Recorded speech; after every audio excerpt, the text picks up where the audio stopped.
Peekaboo. Welcome back or welcome. It is Thursday, May 29th, and we are getting into things. Diddy trial, week 3, day 12. If you are in the replay, skip ahead about 6.5 minutes. If you are in the chat or in the bushes, I appreciate your patience in advance. You know the drill, or you should. Give me a few minutes. Let some people come in. Don't go nowhere, though. Don't go nowhere, because I heard today is also another crazy day in the courtroom, and we're going to be right up in there reading it as if we are in court, okay? Hang tight, y'all. Be right back. They rock up, pickable bitch, just that nigga chicken cheese. Pickable me, FaceTime my op, bitch, I'm on the street. Pickable is PGs, I'm putting something to sleep. Pickable on the ground, I praise God and stuff and feet. Pickable, clean on this face, bitch, my shooter clean. Pickable, I hit that from the back, I told her move her hand. Pickable, inside my thumb, man, where her pickable on your top, I'm with that bitch, don't look back. What they talking about? They talking about nothing. What they talking about? They talking about nothing. What they talking about? They talking about nothing. What they talking about? They talking about nothing. They talking about nothing. Hey, that's my bitch. Hey, that's my bitch.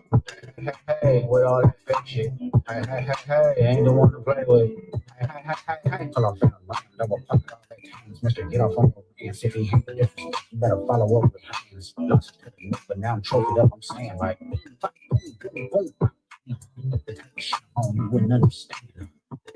I'm on you wouldn't understand. I would not hold your hand. Business, I cannot be your man. Never got his ass shook until we open up that can. Damn, I be who we bands, I'm a song. I like my Mac touching, yeah, I'm petty. I feel around me, I'm a pin it off. Her what happened to you, man? Not sorry for your loss. Should have prayed for the shit. And nailed to the cross. I let your boy get past, bitch, you lucky you saw. For real. What they talking about? They talking about nothing. What they talking about? They talking about nothing. They talking about? They talking about nothing. What they talking about? They talking about nothing. They talking about nothing. Ay, what they talking about? They talking about nothing. What they talking about? They talking about nothing. What they talking about? They talking about nothing. What they talking about? They talking about nothing. They talking about nothing. Kick a bowl.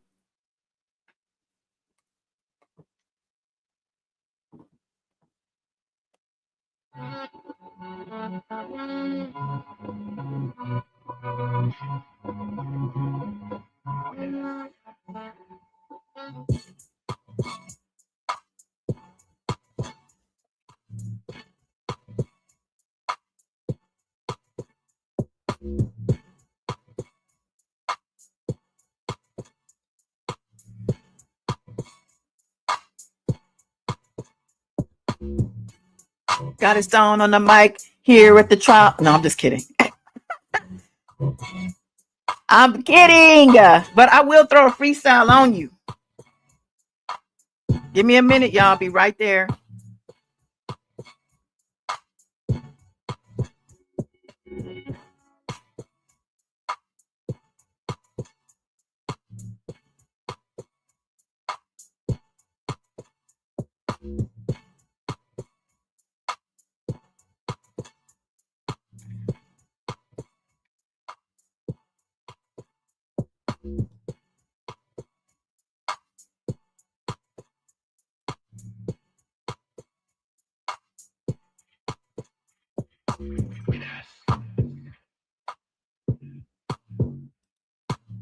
It's Thursday, Love Queen, but it's all good.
Peace, world, peace. Welcome back to Goddess Dawn Speaks. I am her, she is me. I am the one. Okay. If you don't know now, you know, baby. AKA the $1 trillion goddess, AKA the queen of info. All of that is right here. And we are getting into day 12 of Diddy's trial. And we going to act like we in court. Okay. We going over to the live tweets. We're going to get into all the things. From what I understand, Deontay Nash is going to continue his testimony. And then we're going to get into Mia, who is using a pseudonym. Mia is a pseudonym. She's an ex-staffer or a personal assistant of Diddy's. And she's going to tell us some more horror stories about all the things that were going on at Bad Boy with the bad boy, the bad boy himself, or the Tootsie Roll, the Pufferfish, the Demon. You know, we got all kind of names for him. If you are an advocate for Diddy, this is probably not the place for you. We don't do free Diddy over here. Neither do we do free Tory. Okay, we don't do free Tory. Speaking of myself and Black Letter Law, my favorite attorney, we're going to come live on Saturday and we're going to debunk these false innocence claims of Tory Lanez. We were in the courtroom. We saw all the things firsthand. And we know that all this stuff right now is bullshit. Okay, I'm just telling you, giving you a heads up. Make sure you're going to tune in. Before we get into all the things, I want to say hi to my chat because, y'all are the chosen ones, the warriors. I want to say what's up to Love Queen. What's up, sis? Welcome back. Happy Thursday. Well, Wayne, my right hand, thank you so much for all you do. Thank you for all your assistance and your just everything, child. And thank you for putting up the Cash App because Pacer ain't free, y'all. Appreciate any donations y'all sent. And the ones who have sent, I appreciate you so much. I also want to say hey, my Ohio Queen, Michelle. What's going on, Ma? Thanks for the bells. Who else is here? Nia X. Hey now. In my Kendrick voice, you know what it is. PJ Corleone, what's going on, baby boy? You're not a baby no more, but you always my baby boy. You always my baby boy. What's going on, Ice Kid? Happy Thursday. Definitely welcome back. Black Letter Law. What's going on, mama? Let's see. Who else is here? Faye Crossley, UK Faye in the building. Happy Thursday. I'm looking for Juti. Where's my Juti at? Season Sagittarius. Oh my goodness. Yes, what a blessing. Hey sis. Sending much love back to you. I think we might have everybody. What's going on, Trav?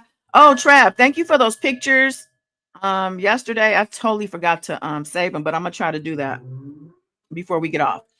Thank you for sending that though. What's going on? All right. While Wayne said guilty, guilty, guilty, let's end the trial. It's over. He's guilty. Let's go. All right. So I want to start off by just showing y'all a couple things going on in the courtroom real quick. Okay, we got Deontay Nash, who was Cassie's stylist, entering the courtroom, and as well as the Combs boys. Let's take this down. This is a one-woman show, but I need like 3 people, okay?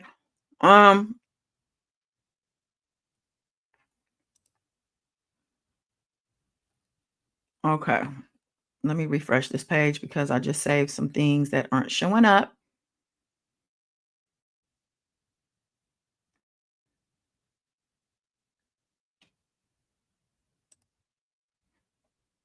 If you're not following me on TikTok, Goddess Dawn, the letter U. Yesterday.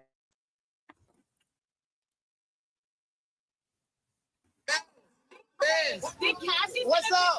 Do you think Cassie stopped dealing with Diddy because of his order? What up, Justin? What up, Quincy? Hey, man. I like that. Oh, look at Miss Combs. Miss Combs, it's your runway, baby. Miss Combs, it's your runway. Look good. Miss Combs, you got her from Elizabeth Taylor today. I smelled that Elizabeth Taylor. What's up? Do you think Cassie stopped dealing with Diddy because of his order? It is a madhouse down there. I don't know if I could take that. Those paparazzi or whoever these people are, they go crazy how they talk to these people. Okay, so that was yesterday, but these are the boys coming in today. Diddy's sons are the first to show up in court. The mom comes with her own entourage, so she's probably not too far behind. If I've learned anything from what's going on so far, is that everyone has a price. Stay tuned. Everybody has a price. So hopefully the jury does not have a price, because one of the YouTubers is reporting that one of the jurors seems like she ain't impressed with nothing, but she don't want to she doesn't want to start, trying to say one of the jurors is tainted or anything like that. But that's not a real good sign, y'all. Listen, before we get started in the court, I'm going to play this really quickly from, you know what? I'll play this at the end. This is an attorney on TikTok, and he breaks down why the RICO is coming into place, because there are a lot of people who claim there is no RICO. This is just rumors. This is just hearsay. This is just domestic violence. These people are clearly not paying attention, but this guy breaks it down so smoothly. So I'll do that later.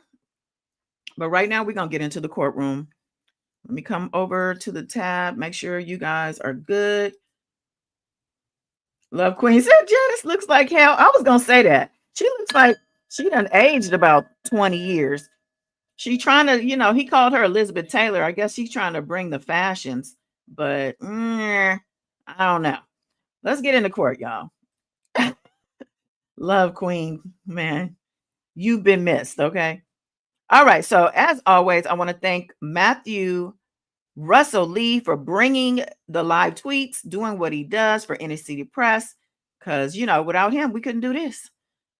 And he starts off today by saying, okay, U.S. versus Sean Combs, day 12, cross of Deontay Nash, then victim Mia. Defense wants her scrapbooks in to impeach her. So they're already trying to impeach Mia. She ain't even got on stand yet, child.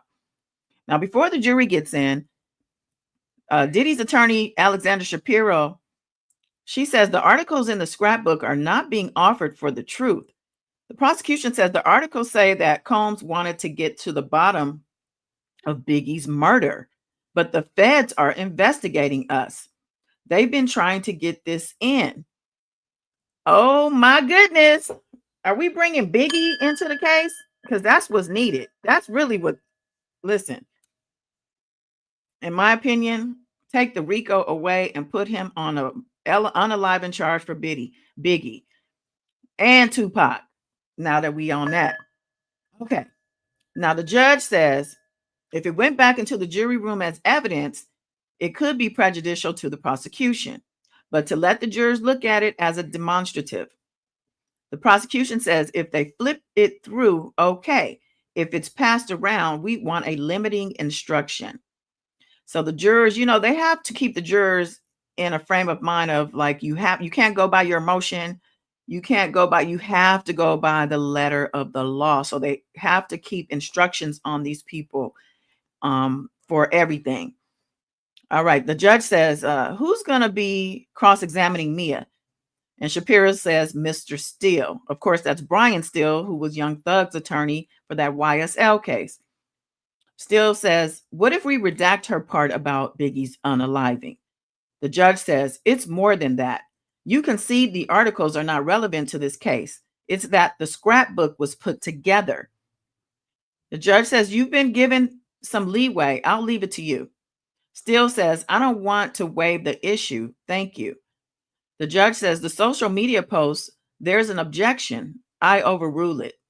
The text messages, my sense is that there are parts in the threads that are hearsay. The prosecution says they're trying to show that the defendant was going through, in quotes, some heavy shit. And that's why he was acting this way. It says asking. That's why he was asking this way. The judge asks, what about her smelling her own armpit? The prosecution says, I don't think that's relevant. The judge says, okay, 401. Prosecution says at 8:55 a.m., the defense sent me a slew of messages about Deontay Nash. They should be excluded. The judge asks, Mr. Donaldson, what are these? Donaldson says, we want 2 photos in. The rest are for impeachment. The prosecution says, I was told of the photos last night. Fine. The judge says, bring Mr. Nash back, and then our jury. The prosecution says we rebooked this witness's flight for 2 p.m. We're hoping he will be off the stand in time to make that flight. All right, baby. Combs' attorney Donaldson is up to cross-examine Deontay Nash. He asks, how are you? Nash says, blessed. Donaldson says, DX 1806, text from you. Now, just interjecting, when they say, DX 1806 or whatever, they're just speaking of the numbers allocated to the certain pieces of evidence, right? So they're showing him some text messages. Donaldson asks, what was Capricorn Clark's role in 2011, the mixtape? Nash says, she was gone. Donaldson asks, what did she work on when she was there? He says, maybe the photo shoot you guys showed yesterday. I learned a lot from Capricorn, actually. Do you recall a picture of Cassie and green hair? Nash says, that was a group idea. I walked the carpet with Cassie in New York at the VMAs. It was a curated look. You had to get approval? He said, yes, from Puff. You say Mr. Combs was kicking Cassie on the ground, the unfortunate eye gash incident, correct? Yes. You didn't tell the prosecutor she was kicked while bleeding. They didn't ask. I only answered what they asked. Cassie was in a relationship with Kid Cudi while she was in a relationship with Mr. Combs. Oh, okay. You didn't know? I thought she and Puff had broken up. Cassie was in this is the attorney. Cassie was in South Africa. You were at the Revolt conference in Miami, right?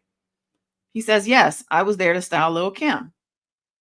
So and then Nash jumps in and says, yes, I put her together with Michael B. Jordan. I mean, he fine. She fine. Why not? The judge says, hold on. Donaldson says, so Gina was in Miami too. Nash says, no, you don't put that on me. They kept me away from seeing Gina. Mind you, Nash is still friends with Cassie. So he probably don't want it, he don't want nothing to do with Gina. Okay, Donaldson asks, Cassie got upset? He says, she said, why does he keep humiliating me in my career? So Donaldson asks again, she was upset? He said, not really. You set her up with Michael B. Jordan? Yes, and Mia drove it home, making sure she had his number. Donaldson asks, so a bad boy employee set her up with Michael Jordan. Nash says, that's Michael B. Jordan. Don't mess that up. I like that guy. Donaldson asks, do you know Andre Branch? He says, no. You were aware Cassie was in a relationship with Andre Branch? He says, oh, the cute football player? Yes, but I never met him. Donaldson says, and in 2016 with Brandon of the NBA, sorry. In these texts, you talk with Cassie about Michael B. Jordan. You say, no one better say shit to me, LY. What is LY? Nash said, love you. Or maybe it's a typo. LY know everything. I don't remember. I'm sure we were being antagonized by your client. Donaldson asks, Cassie was upset by Gina? She'd say, girl, let's go out and do our thing. Do it. And Donaldson says, do what she want to do? Nash said, actually, we are both pretty chill. Stayed in the house a lot, but that would be fair. So Donaldson says, let's read these messages. You do the blue. Nash says, oh, you got some names in here. Donaldson said, just go ahead. Nash says, where are you going? Donaldson says, as Cassie, secret trip out of town. Nash says, girl, and laughs. Nash continues, good friends don't pry. That's not my method. I replied, girl. Donaldson says, highlight the green part. Cassie is telling you October 30th, 2013, after the incident with the cut on the face, she says, I've already been turning up too much. Donaldson says, you say you saw her with a black eye on FaceTime around the time of the Intercontinental. Nash says, I saw it in person. When her makeup would wear off, you could see it. If the judge says, let Mr. Donaldson ask you the questions. Okay, let me come over here because I just remember I need a little picture up here, child. I had some pictures that I thought I sent. Yeah. Oh, no. I need to send a couple pictures so I can put them in the slide too real quick. But let me just throw this up here. Okay.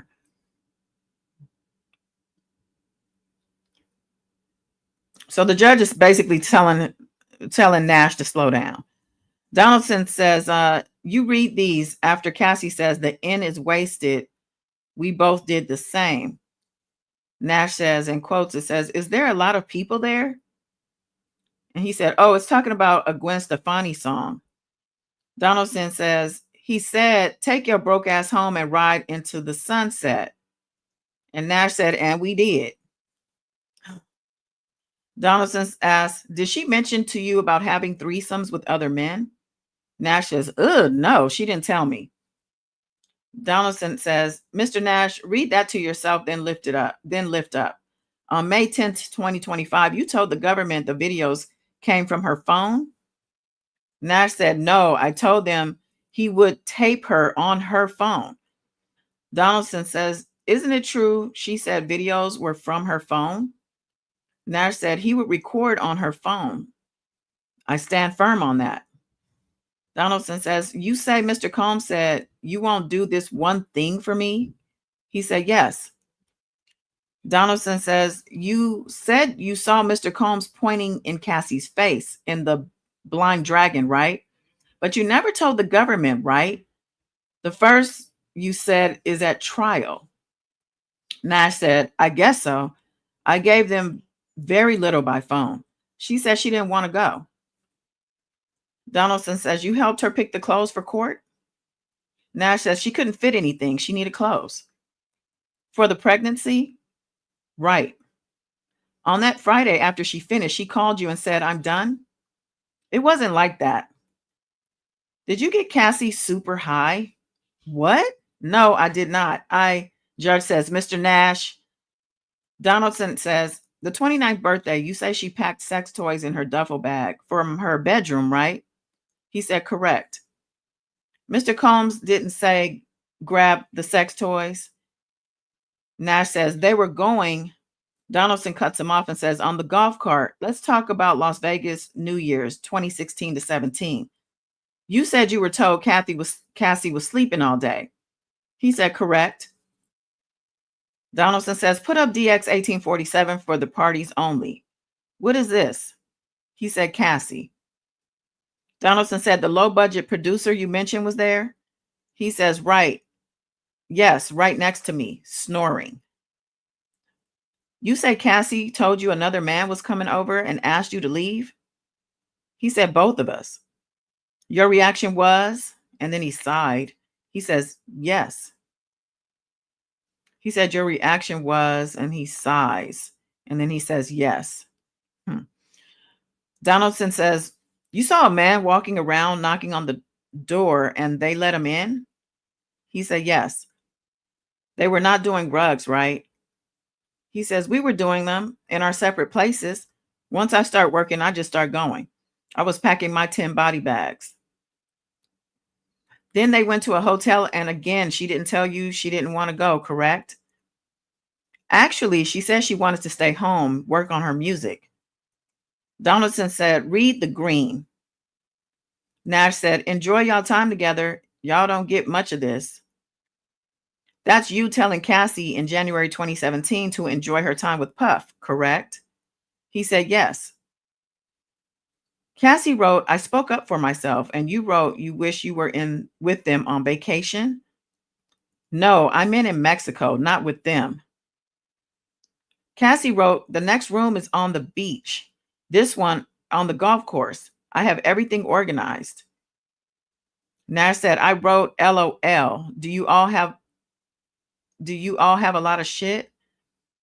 Donaldson is speaking as Cassie, saying, yes, but we made it all fit. Nash says, girl, you always on vacation. Now remember, they're reading text messages. So Donaldson asked, did you stayed in touch with Mr. Combs? He said, yeah, because he was cutting up. Donaldson says, oh, I get it. You did a seafood thing with Cassie? Nash says, correct. Donaldson says, DX 1814. You know Kim Porter, who tragically passed? He said, yes. You knew Andre Harrell passed? He said, yes. You texted Mr. Combs to make sure he okay? Correct. Mr. Combs wrote to you, the trainer? You could have given me a heads up. Black heart emoji. How is she? He meant Cassie? He said, yes. In 2020, you wrote to Mr. Combs, I love you. Anything you need, I got you. He said, yes. Mr. Combs won an award that year and you congratulated him? I don't think so. I asked how to RSVP to his party for someone else, Claire Somers. Cassie told you about a secret trip. Prosecution objects. The judge sustains. Donaldson asked, you deeply care for Cassie for 15 years? Yes. She kept secrets from you, and I do from her. We don't have to tell each other everything. Donaldson says nothing further. Thank God. That was a hard cross-examination to read, and it was ridiculous. All right. The judge asks if there's a redirect. Prosecutor Maureen Comey gets up and asks, why were you afraid for her? Nash says, things could get violent fast. What devices did Mr. Combs use to film her? Hers. You said they appeared high at the 29th birthday party? Yes. Was Mr. Combs in control of his actions? Yes. And what did you say? You're going to get some dick tonight. Did she want to go? No. No further questions. Donaldson says nothing from me. The judge says, Mr. Nash, you are excused. Okay, let me come over and see if y'all have anything to say, child. I see a couple people. Let's see. Yes, please hit the like button. Jen, Love Queen said Jan has been 80 years old since the quarantine. Suge always said once the government solved one homicide, the other will be solved. I'm talking about Big and Pac. Yes, he did say that. He would know. Thank you for the bells. Kid says having an all-star attorney lineup, you just know all this might not be Diddy did do things, but is it enough for people to all agree he's guilty? It's a tough situation. All this might not be Diddy. All of it is Diddy. He's the head of the RICO. These people are doing things under his direction. People say, I love you. And, they want to come to his parties and all these because these people are hanging on to their careers. I know I love Nash's energy as well. Trav said, they say Nash was real sassy. Yeah, I heard that too. Hey, Shamina. Welcome back, love. Well, Wayne, yes, this channel may have strong language, parental discretion. We don't need no kids up in here. So get up out of here if you're a minor, please. All right. Yeah. Hit the like button, share, and subscribe. Let's get back to the courtroom. All right, so we're gonna have another witness, Mia, which she's using a pseudonym as well as I don't think. Okay, so the instructions to everybody was that she, you're not supposed to describe her. She's supposed to be kept secret. So I'll just put this picture of Diddy up with his lawyer. I don't know why this sketch artist has Diddy up here with no gray hair either, because he's full of gray, but I guess they want to make him look younger. Okay, let's get into the happenings. So the judge says the next witness will use a pseudonym. There's to be no recording. Now the witness comes in. And I did find out it's not KK. I kind of felt like it might be KK since she wanted to be kept such a secret, but people were saying KK was with the twins at their graduation party. So she's still hanging out with the family. So I don't know what the deal is with KK, but we're going to find out. But this is Mia using a pseudonym, and she was Diddy's ex-personal assistant. So the prosecution asked, how do you wish to be identified? She said, Mia, M-I-A. Prosecution says, don't show this exhibit, but what is it? She said, my passport. Prosecution says, show it for the jury only. Brian Steele says, I would like to see it too. Prosecution says, where are you from? She says, Virginia Beach, Virginia. And who is this? She said, Mr. Sean Combs. What did you call him? Puff. I worked for him as a personal assistant. Then as the director of development and acquisitions for Revolt Films. How was it working there? Puff's mood changed all the time. Was he violent to you? Yes. He's thrown things at me. He's thrown me against the wall, into a pool, ice bucket on my head, slammed my arms into a door, and he sexually assaulted me. Wow. Prosecution asked, sexually assaulted you more than once? More than once. Did you want to be in the arts? Yes, this was before social media. I thought if I put my mattress on my car and drove to New York, I could do it. I went to work for Georgina Chapman, red carpet dressing. Then assistant to Mike Myers. Oh, that's Mike Myers coming in. How did Mr. Combs hire you? I met with a recruiter. I met with HR and Tony Baez Fletcher. Did Mr. Combs interview me? Interview you, I guess it was supposed to be. Did Mr. Combs interview you? He, at his apartment, he was on the phone wearing his underwear. The HR lady left. I told you his HR team wasn't shit. How you gonna be HR for somebody who's doing an interview in his damn underwear, child? Okay, so the HR lady left. Prosecution asked, did he put on clothes? She said yes. Did you get the job? Yes, I was excited. How much did you expect to work? A lot, but I didn't fully understand. How much were you paid? $50,000. God, he lowballs these people. What did you do for your first day? HR told me I was on trial for 2 weeks. Where did you start? His Alpine, New Jersey house. I was there all day. Then where? Back to the office for a few hours more. Then I was told Puff wanted me to come to the studio. How long were you there? Until 1 p.m. the next day. Then where'd you go? Puff's apartment. Then home. How fast did you have to return? I didn't take a nap. I didn't want to risk it. How much did you sleep during the first 24 hours on the job? I didn't. I took it as a challenge. There had been a TV show a few years before called I Want to Work for Diddy. It was like that. How did you deal with the lack of sleep? When I was young, I'd tell myself, you can sleep at 3 p.m. Still objects, and the judge overrules. How long did you stay up once? 5 days. I take Adderall extended release. I could quasi-function and stay awake. When did you go to sleep? My hearing went and my equilibrium was off. Blurred vision, lights that weren't there. I cried. Were you then told you could sleep? Yes. By whom? Puff. Why did you stay awake that long? I was working. Prosecution says I'm introducing exhibits. It says it's a long process. Prosecution says these exhibits are under seal. Brian Steele says, we renew our objection. The judge says, admit it under seal. Mia, the prosecution says, Mia, what is this? She said, a list of my responsibilities. I sent to Tony Baez Fletcher on November 10th, 2011. Puffs has said, I don't know what you do all day. Prosecution says, let's focus on a few things in this document. Please read this, Mia. All of PD's social media presence. This is Mia saying this. Prosecution asks, who is PD? She says, Mr. Combs, Puff Daddy. I wrote main liaison between PD and Hollywood.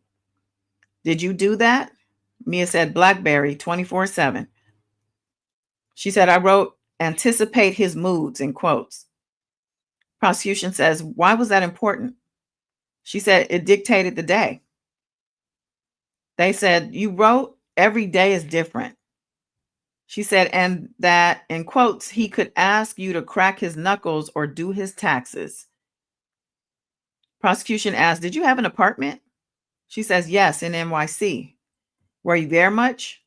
No, my roommates joked they live with a ghost. In LA, where did you stay? She says, in the staff house, then Puff's house, 9933 Beverly Grove, then 9374 Beverly Crest Drive, then 200 South Mapleton. Miami, 2-star. Could you leave? Only with Puff's permission. Once I left at 2 a.m. after he was asleep, I got in big trouble. What happened? Security called me to say he was sending them to find me. It was at the first LA house, 2009 or 2010. Were you allowed to lock your bedroom door? No, he said it's my house. No one locks my doors in my house, so it wasn't really my room. But did security get to lock their doors? Yes, one had a deadbolt, another a keypad. I was told they were actively hiring other assistants. How long to Malcolm, the assistant who was there when you started, stay? 7 or 8 months. Were you the only one then? Yeah, for like a year. How did you feel? I didn't have time to feel. It was insane. Puff gave me a pep talk like we were a team. He said, I need a second brain. Did he hire more? Yes, eventually, but I still felt like I was responsible. You got punished? In various ways, getting cursed out, my intelligence insulted, and my job threatened. Who did those things? Puff.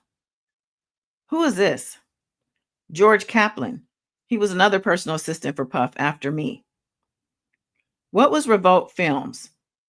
Puff and I started it together. Were you still performing personal assistant duties? Yes. How much did you get paid? $70,000, then $100,000. There was supposed to be bonuses. Did you get them? No. The judge asked for a break or tells them there's a break. The judge don't ask for nothing. He tells what's going to happen, okay? All right, let me come see anybody have anything to say in the chat. Let's see here. Love Queen, no matter how respectful and soft approaching someone was with pufferfish, he still mistreated them. Yeah, he was an asshole. Hey, Ray Ray. Welcome back, love. KK is the kids' handlers, and I don't trust her. She probably has plans to send the girls off. You know what? You might be right. Hey, Juti, I was looking for you. Welcome. Hey, Andrew. You said Lala's the twins' guardian. Yeah. Yeah. KK was I was just saying she was at the party, the graduation party, which says to me, she's probably, how are you testifying against him unless you're a hostile witness if you're hanging out with the family still? I don't know. Maybe she's going to testify for the defense. But it seems to me, as complicit as she is, she would also be a co-defendant at this point if she wasn't cooperating. Love Queen said HR stood for Hangout High and Raleigh Recruiting. Okay. Okay, so let's get back into it. The judge needed a break. It's too much.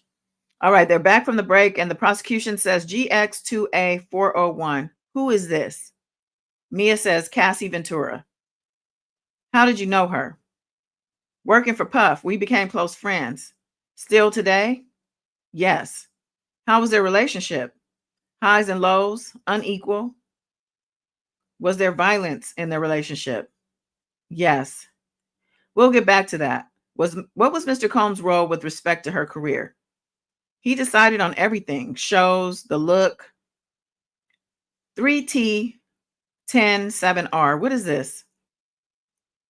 An email from Cass to Puff and others, me. When did she send it? It was 4 a.m. It says 7 a.m., but we were in California. It was one of their hotel nights. What did she write? She was canceling, apologizing to Interscope and others. Did Mr. Combs respond? Please read. She said, Cass wrote about telling Slevin Hill. What does she mean, do you think? Stephen Hill is supposed to be. Stephen Hill of BET. Cass wrote, no support, no show.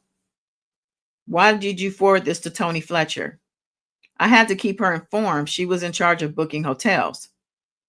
Did you ever see Mr. Combs on a movie set? Yes, everyone would be very nervous. He would insert himself. What was his role with respect to Cassie's appearance? He was in charge of it. Did you have exposure to Cassie's finances? Yes. How?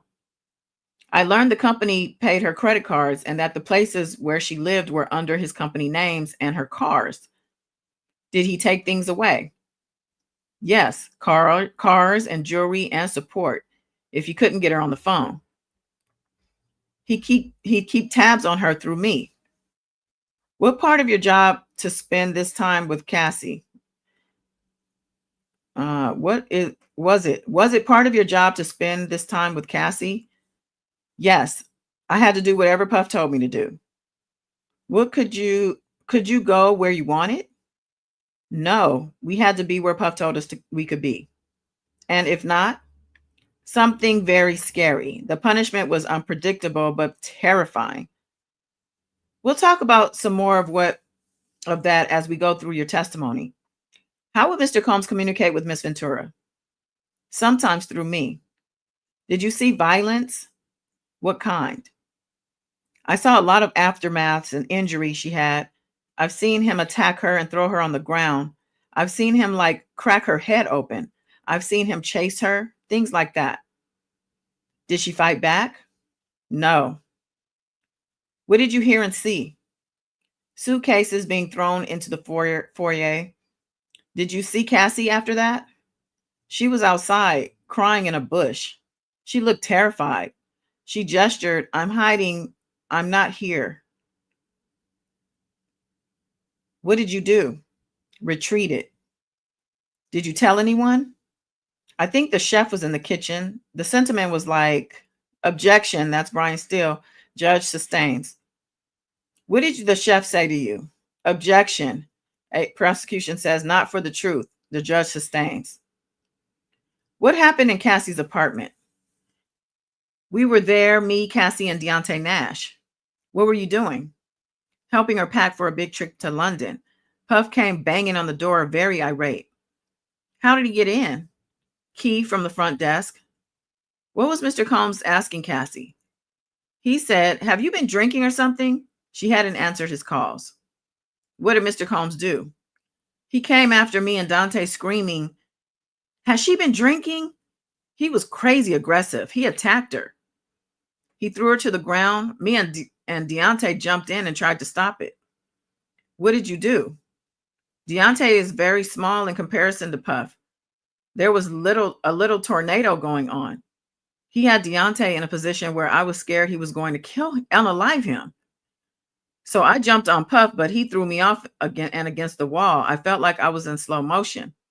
I realized we were in big danger. He ran into the bedroom and grabbed Cass. Under her bed is this wood bed platform. He slammed her head into the corner. Wait a minute. I'm interjecting. When Deontay testified yesterday, didn't he say him and KK were with Cassie in the hotel and they jumped on Diddy's back to get him off of her? Are we sure this is not KK? I'm just asking. It seems like this story seems like we heard this yesterday, and it was him and KK. Okay, let's get back to it. The prosecution asked, what injuries did Cassie get? Her head was gushing blood. What did Mr. Combs do? He got into protector survivor mode. He said to call Dr. So-and-so, tell them Cass was drunk and hit her head. Why did you do it? Puff said to. His eyes were black. It was like he was looking through me. He was like completely. The judge says, let's get to the next question. Prosecution says, did you see Mr. Combs take drugs? She said yes. When was the high? When he was high, how did he appear? Sometimes the life of the party or hyper. Where was this?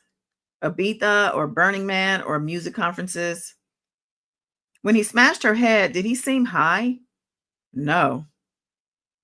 Did you go to Prince's party? Yes. What happened the night before? Big award ceremony, suite in the Beverly. He told me to stay with Cassie, that he was going to be at his house with his kids. But then I heard about Prince's party. And what did you do? Cass and I debated like little kids if we should sneak out of the house and go to Prince's party. Prince performed on a little table. Then I saw Puff come in with his bucket hat. We locked eyes. I thought, oh crap, Cassie just booked it. Prosecution said, where did you go? She said, across the street where there were woods or bushes, but Puff caught Cass and had her on the ground. Puff started to attack her, but Prince's security quickly intervened. And later, I went to another hotel. The next day, HR told me Puff was suspending me without pay. Did she say why? That Puff and I was being Puff said I was being insubordinate. The judge says to take a break. The jury leaves. The judge says, Miss Smizer, how much longer with me is direct? Smizer says the rest of the day. We'd like her off the stand by the end of the week. Nifilo jumps in. This is a problem. First, it was a flight. Now this. The judge says, I have not cut anything. I let Mr. Donaldson take the time he wanted. Ignifilo says, I'm not blaming the court. It's a pattern I'm seeing. The judge says, it's common courtesy. Ignifilo says, I don't know how long Mr. Steele's cross will be. They don't need to put these things on the record. The judge says, if we can complete this witness this week, fantastic. It keeps things moving. Comey says, many of our witnesses are flying from across the country. We need to know for flights next week. Monday, Mr. Nash's cross was twice as long as the direct. Mr. Steele told us he anticipates his cross being an hour and a half, 2 hours, in no event longer than direct, not to hold him to it. The judge says, I want to keep on schedule. Steele says, how late will we be going? The judge says, late as 4 p.m. Okay, so now they're taking a break. I need a break. I'm gonna come over and see what y'all talking about. Okay, let me come up here. Ray, not that he would insert himself in more ways than one, Ray, we already know. Juti said he did say that. Ice Kid said, your interjection is very much correct. Well, thank you, sir. Trav says, yes, it was the exact same story for Matt. That's what I thought. That's what I thought. So okay, I might have to go back and just read his testimony to be sure, but I swear he said KK. Hey, Nia X. Hey, y'all.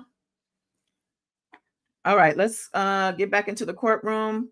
We got ex-employee Nia on the stand. They're back from break. The prosecution says we've subpoenaed from Verizon phone records. Ms. Garagos has agreed that if your honor finds them admissible, you can give them to us and we to them. Garagos says that's fine. The judge says, let's get Mia back. All rise. Smizer tells Mia, you were speaking about violence between Mr. Combs and Cassie. Have you traveled to Turks and Caicos? She says yes, to Parrot Key twice. In 2012, me, Puff, and Cass. What happened? I was sleeping in my bedroom and I was woken up. Cass ran in saying, "You've got to help me. He's going to unalive me." What did you do? We started pushing furniture in front of the door to try to block it. Puff was banging and screaming. I had a porch that went out to the beach. We ran. What do you remember about running? I remember being amazed that even while running fast, we could be attacked by bugs. Okay. Prosecution asked, "Did you run another time?" She said, "I have another visual of where we were hiding, of trying to escape like 2 separate times. We got onto a paddle boards and went out onto the water. Puff was on the beach screaming at us. It was flat and we went out far. Puff got smaller and smaller on the beach. The sky got dark and objection still says. The judge overrules. Mia says we went back. Did you ever call police? No. Why not?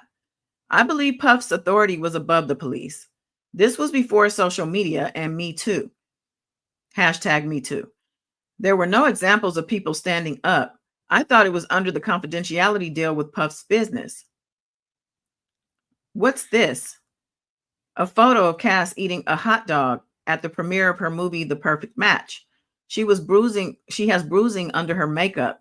I took this photo. Any other injuries covered up on the red carpet? Yes, at Cannes Film Festival. What injuries did you see? A busted lip. She was injured. Where were you? In her hotel room with Larry Sims, her hairstylist. Did you learn how she got the injuries? Cass had an audio recording of Puff attacking her. Uh-oh.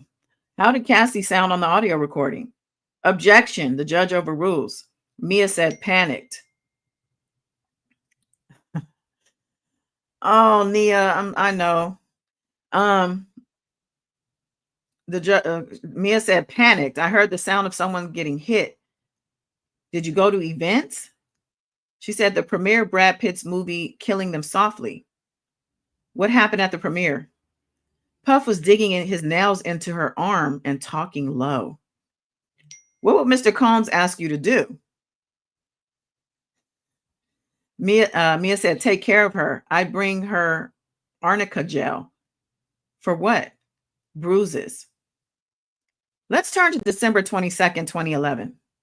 At Puff's house, the mood was darker than normal. This was more of a, like, Puff was upset. What did he tell him? That Cass had been talking to somebody else. Who? Kid Cudi. How was he? He seemed heartbroken. It was ominous. I never witnessed Cass do something to really cause him to be upset. I felt something bad would happen. Excuse me. Let me drink some water, y'all. Now, I should have did a trigger warning for people who aren't, used to hearing this type of, violent recollections, because it is very triggering. So, protect yourself. That's all I could say. Let's see. So she basically was saying that Cassie never really deliberately did anything to upset him. And she felt like something bad was going to happen. The prosecution asked, did you then see her? Mia said, in a black car with Capricorn Clark. Okay, so this is the night of the car boom boom and the break-in. Prosecution asked, did you reach out to anyone? She said yes to D-Rock. The prosecution says 3T1112. What is this? My emails with D-Rock. Only the redacted one into evidence, the prosecution says. Still objects. He says, same objection. Prosecution says, he was security. The judge says, with that foundation, it's admitted. Woohoo. Prosecution said, read the messages. Mia says, I wrote to D-Rock. I'm worried about P. This feels different. Hit this email when you get it. Love you. Prosecution asks, were you romantically involved with D-Rock? Definitely not. That's just how we talked. Let's talk about the hotel nights. What was your role? I would sometimes take them there, unpack, set up. I would have to just be like on call essentially and clean up before housekeeping. What would you bring? His lotions and potions, Astroglide and candles, some of them cheap Glade candles without the label on. They had to be white. What else would you bring to the hotel? Anything he forgot at the house? Food, money? How much? A lot, like thousands of dollars. Do you remember seeing Cassie? At the hotel in New York, I brought something to the room. Cass opened the door. She was wearing a bright blue wig. How did she appear? Like she was struggling. I asked, "Are you good?" She closed the door. Who told you to clean the rooms? Puff and the office. It was standard to sweep the room so no housekeeper can sell something to TMZ. How were the rooms? Destroyed, candle wax everywhere. I've seen broken glass, sometimes blood, oil on the walls. Blood? What would Mr. Combs tell you about the blood? That it was period blood. What happened in Cassie's car in LA? Cass got a call, then told me he wants to do a hotel night. I don't want to. She got sick. After hotel night? Man down. What did that mean? They'd stay in the room sleeping only to eat, only up to eat. Did you do rugs before you worked for Mr. Combs? No. And after? Yes, at MDMA. Puff gave it to me. He said that I was now part of the Breakfast Club. What did he mean? Like the Cool Club. He said the MDMA was pure. I felt like I was now a friend hanging out and I could enjoy myself. Did you take ketamine? Yes, at Burning Man. We were partying on a tour bus. We had the blackout shades down. He had the rugs on plates. I tried to say no. What happened? Puff wouldn't let it go. It turned a little more serious that I was going to mess up the whole vibe. I tried to fake take it. He got close to my face and humiliated me. How? He separated out a dose and made me snort it. I didn't want to fall into the K-hole. I'd seen a person, it looked like an exorcism. Did you want to take the ketamine? I didn't feel I had a choice. Did he take rugs while working? Yes, he was always working. Once on the way to Chelsea Handler. How did Mr. Combs treat you? Sometimes like a best friend and working partner. Sometimes like I was a worthless piece of crap. How would he compliment you? My work. He'd give me life advice. And to tell you you were worthless? Long extended rants about how incompetent and stupid I was. Threatened my job. Anything physical? Throw things at me. Did he talk about jobs for you? Yes. Before Revolt Films, he talked about other companies. I told him I wanted to create and develop TV shows, especially comedy. He said that's what he wanted to do too. Then he'd take away my credits. What did he throw at you? A bowl of spaghetti, turkey meat, a computer, a phone. Turkey meat? Lord. Let's talk about the spaghetti. What did he tell you to do? To go get people. But I needed to change my tampon. He yelled, "Yo, girl," I said, "Do it now." Mia said blood was dripping down my leg. I said, "I have to change my tampon." Jesus. The prosecution asked, what did Mr. Combs do? He threw his bowl of spaghetti at me, then said, "Get the fuck out of my house." He chased me out. I was barefoot. I hid in a bush, then to a hotel. What did HR tell you? That I was going to be suspended without pay. That's what Puff wanted. Where were you when he threw the computer at you? In a trailer. Switz Beats was there. Oh Lord. The Wi-Fi was broken and I went to look into it. I came back and said we were working on it. What did Mr. Combs do? I said I should, he said I should talk to Bill Gates if I had to. Then he threw his computer at my head hard. It just missed me. I ran and hid behind the luggage van. How did you feel? I wondered, what did I do to make him like this to me? Did he hurt you? Turks and Caicos at the Revolt offices. Where were you at Turks? My hammock by my room. Puff dumped a bucket of ice on me, screaming. Then Puff took my phone. I didn't want him to see it. The team, we messaged about his moods. I didn't want him to see it, so I jumped on his back. What did he do? He threw me back into the pool. And at Revolt TV, he was using my phone. I didn't want him to see my message. Maybe I called him an asshole. I tried to get the phone back. He ran into the bathroom, then slammed the door on my arm repeatedly. Injuries? Bruises. Did you see him later? At the studio. He told me he sent all my compromising photos to him, to his phone, in case I had stuff on him. Kind of like a bullying joke. How did you take it? I had no photos, so I knew he was lying. What are these? My emails with Tony and Shannon. I said Puff took my iPhone. I don't know when I'll get it back. Tony asked what happened. I said definitely an in-person story. Why? I wouldn't put violence in writing. Who was Matt? Puff's engineer. At one point we dated. Prosecution says I have more. The judge says take a break. Child. Now they're about to get into the assaults. Okay, let me take a sip of this water.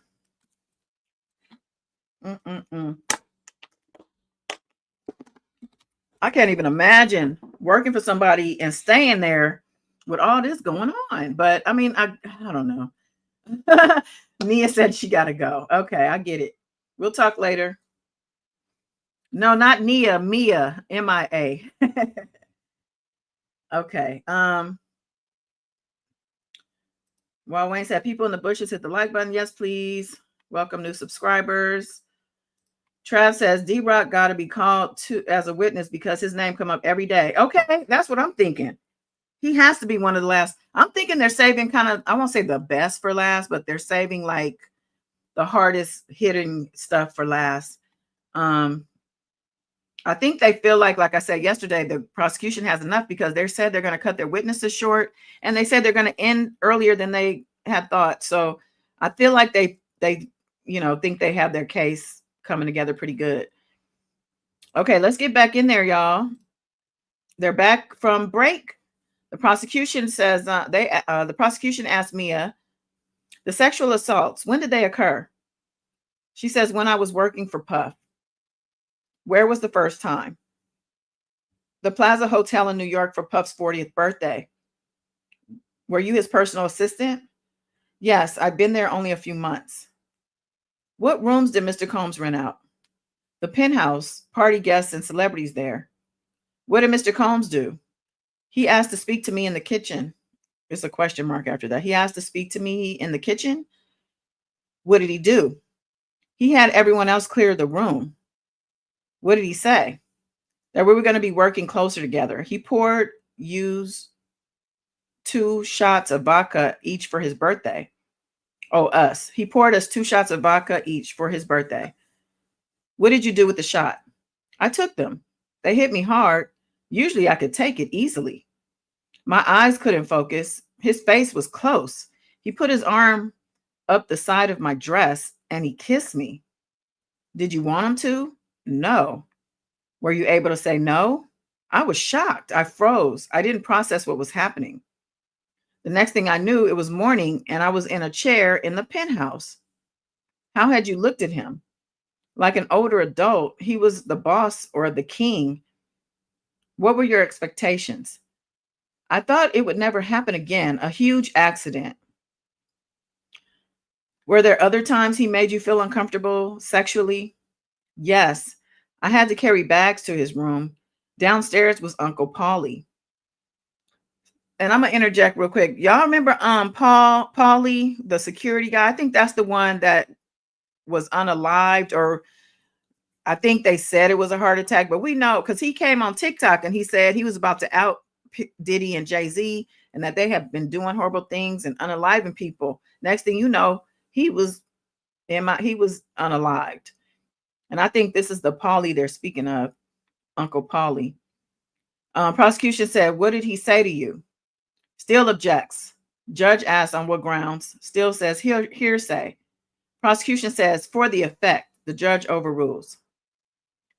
Mia says, I brought the bags. He asked me to pull up something on his computer. He came and sat next to me, leaned over me as if to put his face in the computer, like in an uncomfortable way. How did you feel? I pretended I had to go to the bathroom. Where were you the next time Mr. Combs sexually assaulted you? The Beverly Grove house. I was asleep on the bottom bunk. I wasn't allowed to lock the door. I woke up. There was a weight of a person on me. Who? Puff. It was so fast. He used one hand to get his pants undone. He put himself inside of me. You mean his penis inside of you? I just froze. How did you feel? Terrified and confused and ashamed and scared. How long? Very quick. But it felt like forever. But he wouldn't leave a job unfinished.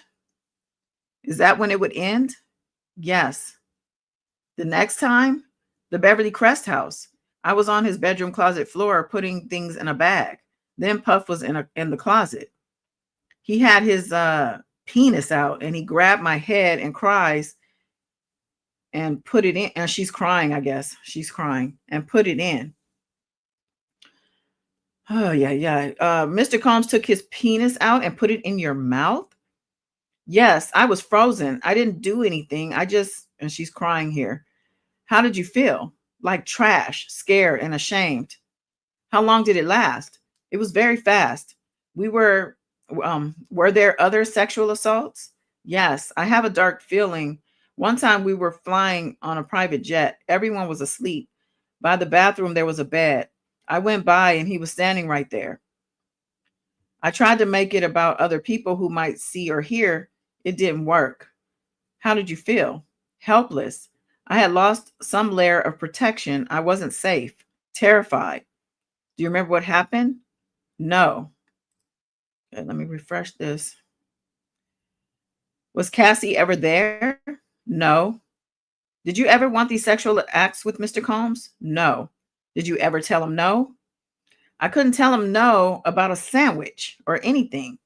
Then he would know that I thought what he was doing was wrong. I didn't want to lose everything I worked so hard for. This was the only world I had anymore.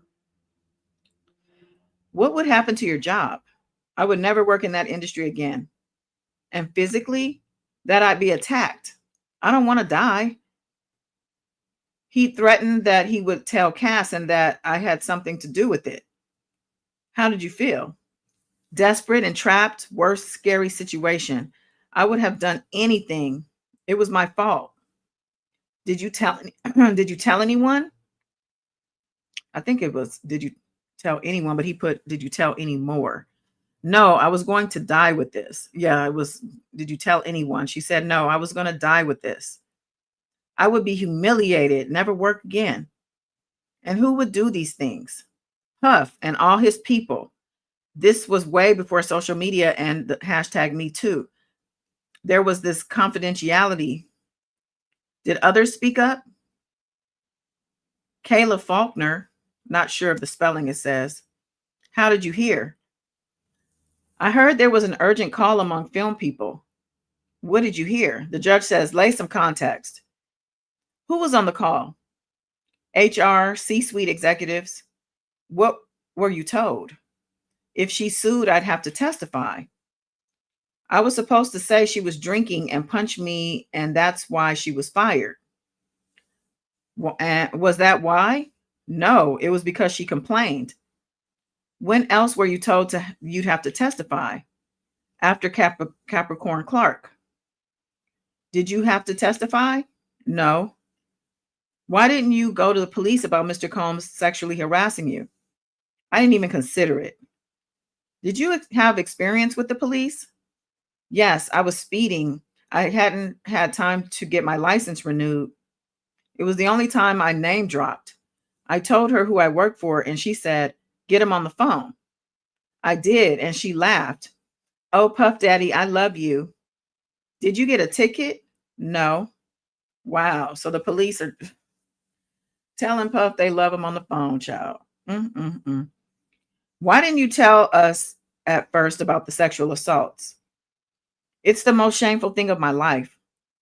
Did you get a lawyer for this testimony? Yes. Did you speak about these sexual assaults before or after you got a lawyer? After. Did you want to be talking about these sexual assaults? No, it's traumatizing. Why are you here today? Miss Smizer, you've asked that, the judge says. Smizer says, we can break here. The judge says, jurors, will see you tomorrow. The jurors leave. I have to exhale on that, child, and take a sip of this juice. That was a lot. All right, the jurors leave. Agnifilo says, the government sent us a letter at 11 p.m. last night about changes to their direct case with fewer witnesses. It might make our case longer. The judge says, that's vague. Agnifilo says, I still see 4th of July. And then the judge adjourns. Oh, boy. What do y'all think about Mia's testimony? Yeah, probably the best for last. Black Letter Law said we all need a break. Okay. Closing arguments and statements are key. That is very true. Juti said he disgusts me so bad. Oh my God. He's a monster. Because I do believe, I mean, look, nobody's going to get in on a stand during this big, huge, high profile RICO case and lie. Baby Yoda. Faye said that is a lot. Ice Kid said, I'm ready to body slam Diddy. I feel so bad for her. But if this is KK, she was pretty brutal. She was named in a lot of civil suits. And I never forget the one suit where the lady told her that she could have her disappear, that basically she was going to sell her off to somebody and have her in a shipping container and nobody was going to see her again. And I'm just thinking this was part of her playing her role. She felt like she was a part of this family, and they had, and I think him terrorizing and hurting, humiliating, assaulting, doing all these things to these people, but yet reeling them back in, giving them promotions or giving them, it's like making them feel like we in this together. You know what I'm saying? It like scares them to death, but at the same time, there's this reward of the proximity to this huge star with all this access. Like, listen to her. She's saying, she name dropped him to the police when she was about to get a ticket. Just her proximity to him meant something, especially for somebody like her. She put a mattress on her car and came to New York and hoped for the best. And now here she is working with, this world famous superstar guy who's running around claiming black excellence, when all along he's everything but that. You said you doubt it's the same person. Which one? KK? I need to check transcript and see if KK was mentioned in that jumping on his back. I think I swear I remember that, but yeah, I'm gonna look too, because I does anybody else remember yesterday when Deontay said he jumped on? Because I was thinking to myself when I was reading that, I'm like, KK jumped on Diddy's back for Cassie. I was surprised. Or was it Capricorn? Like, now I'm confused. So maybe I'm wrong, but the way she's describing her quote unquote partnership with him with Revolt, she said she helped him create Revolt. Like, KK moved through the ranks, ended up being chief of staff at one point, I believe, in one of her roles. I don't know. I think it might be, but if it is, and maybe the fact that she's still hanging out with the family, was with the girls for the graduation party, is why she wants to stay discreet. She doesn't want her name known. She doesn't want anybody knowing if she's there. But the family is in the gallery, so I'm pretty sure they can see her, right? Oh, he said CC for jumping on the back. So Capricorn. Okay, I'm gonna have to go back because I swear I thought I remembered that. Okay, that's cool. Okay, so that's the end of today's testimony, y'all. I just want to show something real quick though. Like I promised, this lawyer's kind of summation after yesterday. I believe it was after yesterday's testimony, or maybe after, I think it was after yesterday's testimony. Ice Kid said they got to stay strong in order for these MFs to found his nasty ass guilty. That is true. Capricorn rings a bell. Yeah, 2 days ago, she gave very explosive testimony herself. Okay, let's get into this guy. You guys got to listen to what he says. It makes so much sense. And he's a lawyer. He knows what he's talking about. If there was ever a question if the federal government was able to prove that the RICO charge, then you need to go back and watch Capricorn's testimony from yesterday. Damn. There should be no question whether or not where the government is going with their RICO charge. Happy Wednesday morning. Yesterday, the government got done with the witness. They're going to continue to go. Yesterday's witness was Capricorn, who was an assistant Diddy. I personally believe is the best testimony that they had during the trial. She has done an excellent job of bringing the RICO. People are still saying, well, all they proved is blank. Here's the best way to think about it.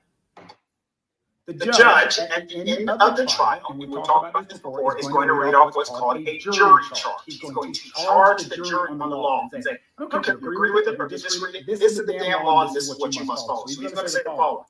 Title 18 United States Code Section 1962C makes it a crime for any person employed by or associated with any enterprise engaged in interstate commerce to conduct the affairs of the enterprise through a pattern of racketeering activity.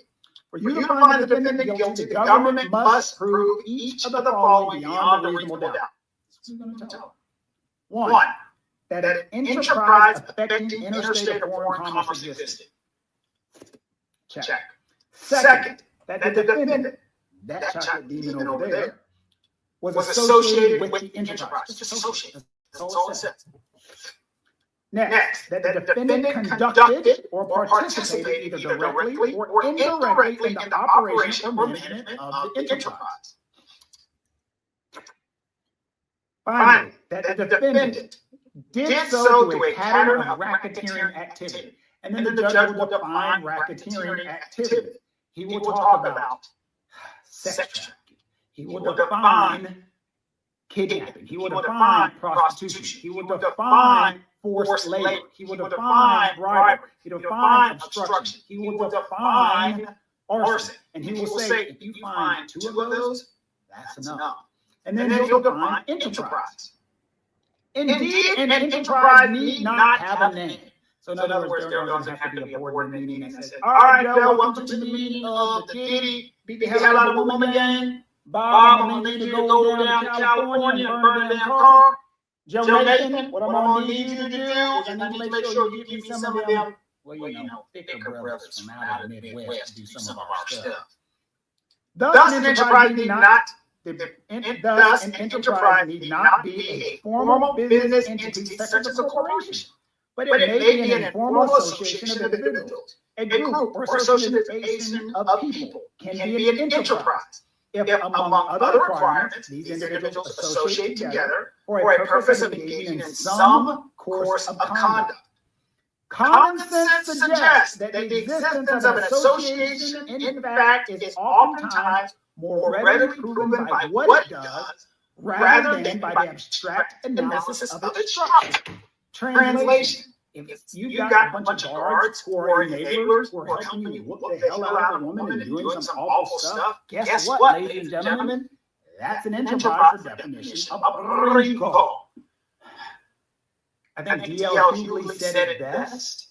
These individuals aren't witnesses, they're accomplices because they're watching the crime, they're enabling him to do the crime. They're picking up all the stuff that Capricorn testified to about all these people who are associated in the Diddyverse, enablers, witnesses, accomplices. More importantly, they are part of the enterprise, the criminal enterprise that helps with his prurient interest, that helps him with his sex trafficking interest, that helps him get everything they want. And Diddy is Father Abraham, and then his son, he is the leader of this organization that is doing all this awful stuff. Finally, there's been questions on the arson charge.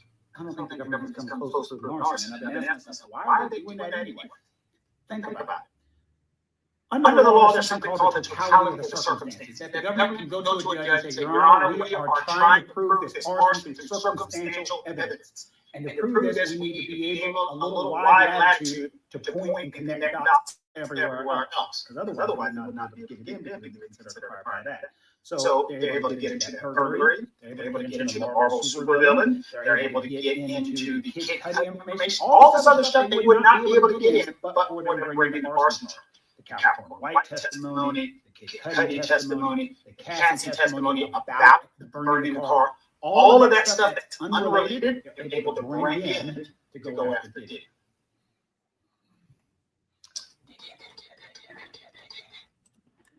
Take that shit to a life sentence. If there was ever a question the federal government was able to prove the RICO charge. Take that, take that, take that, take that. He said, take that shit to a life sentence. He called him the chocolate demon child. Okay, so Black Letter Law said, oh, wait a minute. You said it was 3 of them when told yesterday. Okay.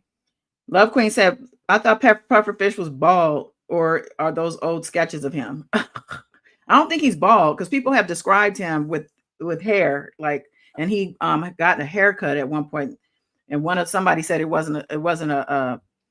didn't look good on him. He got a fade.